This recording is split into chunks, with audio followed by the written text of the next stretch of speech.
Hey everyone, what's up? I am Exit over here, and I'm here with a review for Star Trek Discovery Season 2, Episode 2, titled New Eden. There's going to be huge spoilers for the episode from this point on.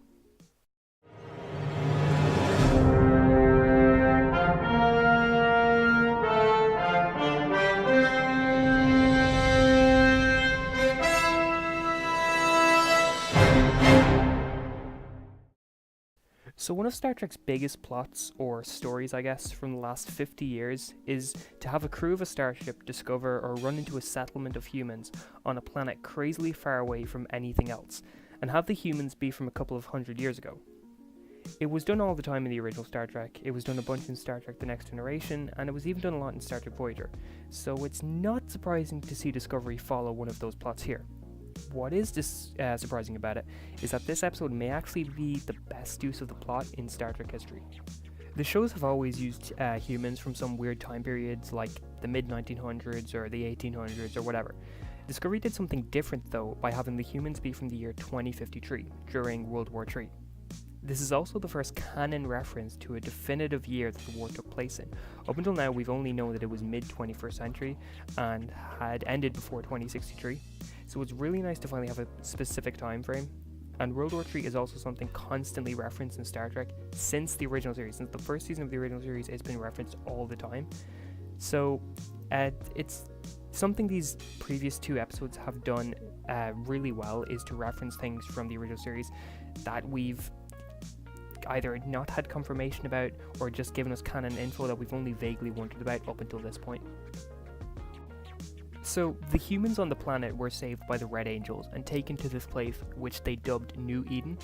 The planet is named Terralicia, I think they call it, and the Red Angels are getting more interesting as it's alluded to that the Red Angels deliberately directed the Discovery here so that they could rescue the humans from New Eden. There's going to be something that'll kind of destroy the settlement. I think that there was asteroids were going to hit the settlement. This coupled with the fact that they rescued them from the war and all that really makes me wonder what their goal actually is. Do they just kind of float around during timelines wanting to save random people's lives, or do they have some sinister goal at hand? Do they come from a fixed point in time, billions of years in the future, and maybe they've evolved enough that they figured out how to travel through time and space simultaneously? It's genuinely fascinating, and I can't wait to figure out how Spock is tied into all this since he's having nightmares about the Red Angels.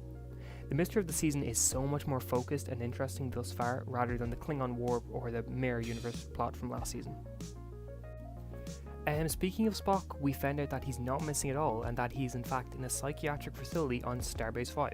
This clarifies what we saw in the trailers of Spock in a white padded room, and I think we'll have to get our first look at him soon, probably around episode 4 or 5, because one of the first pictures that was released for the season was of Spock, and on top of that he's on the season 2 poster, so the fact we haven't seen him yet is surprising.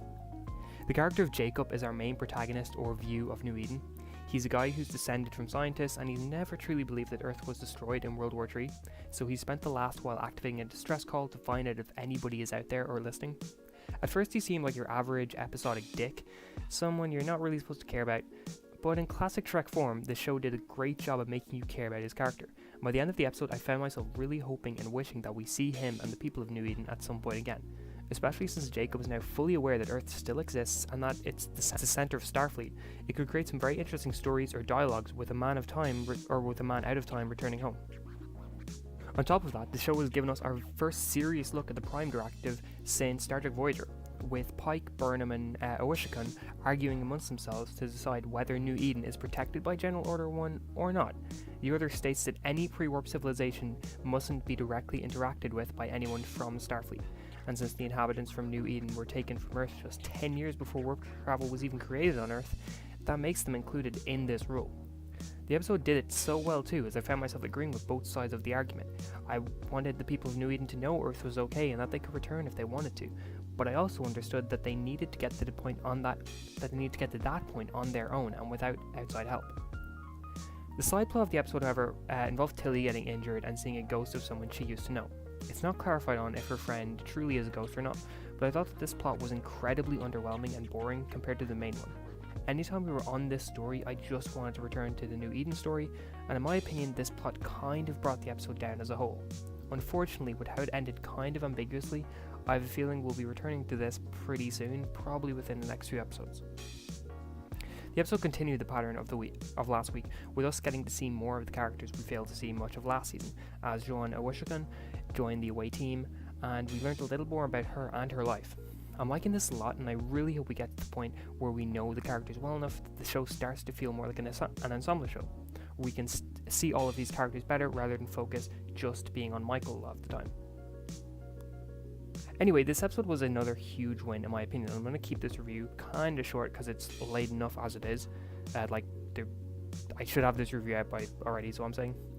I think the main chunk of the New Eden story was overall better than anything from last week, but that being said, last week's episode was far more well-rounded and the pacing was better. The Tilly plot from this week definitely brought the quality down a tad bit, so I would give this episode an 8.7 out of 10. But anyway, thank you very much for watching, and if you enjoyed this video, please consider liking and subscribing. Thank you, have a great day.